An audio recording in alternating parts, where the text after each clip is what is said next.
बघवा पर चढ़ी के तू अइलू वे भवानी हो मैया। बघवा पर चढ़ी के तू अइलू वे जगतारनी मैया।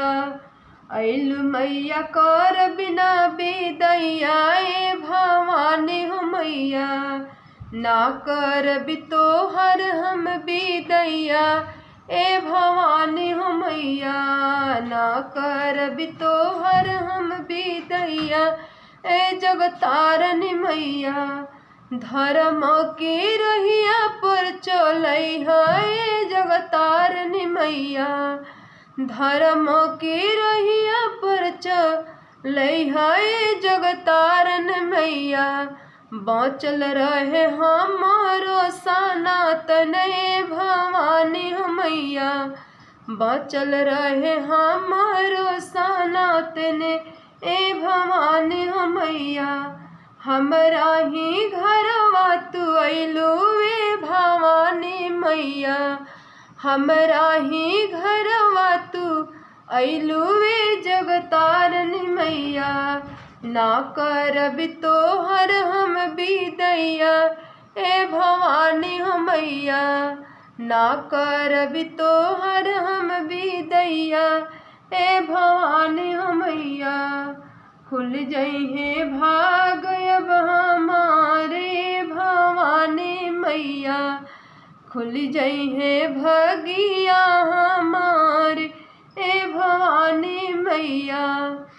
गैया के गोबरा से अगना लिपवनी मैया। अगना लिपवनी हो कल सारा खवनी मन लाई ए भवानी मैया। कल सारा खवनी मन लाई ए भवानी मैया।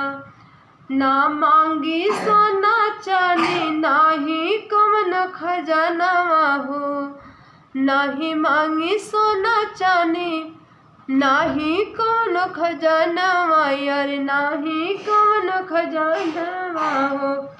बस मांगी भरी मंग सिंदूरवा ए भवानी मैया। बनल रहे हमारो सोहाग ए भवानी मैया। बस मांगी भरी मंग सिंदूरवा ए भवानी मैया।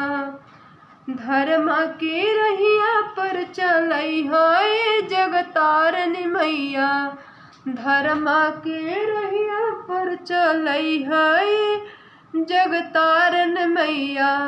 बाँचल रहे हमारो सनातन ए भवानी हो मैया। बाँचल रहे हमारो सनातन ए भवानी मैया। भर दीहा गोदिया हमार ए भवानी मैया। नवाही दिनवाई मैया रहलो अपना नगरी में। रहलो अपना नगरी में। हो गईले मनवा विभोरे भवानी मैया। भ गईले मनवा विभोर ए भवानी मैया। कटबो में निम के गछिया घेरबी में गलिया यारे। घेरबी में गलिया घेरैलू मैया कर बिना बिदैया ए जगतारनी मैया। घेरैलू मैया कर बिना बिदैया ए भवानी मैया। बाघवा पर चढ़ी के तू अइलू वे जगतारनी मैया। बाघवा पर चढ़ी के तू अइलू वे ब्रह्मचारिणी मैया।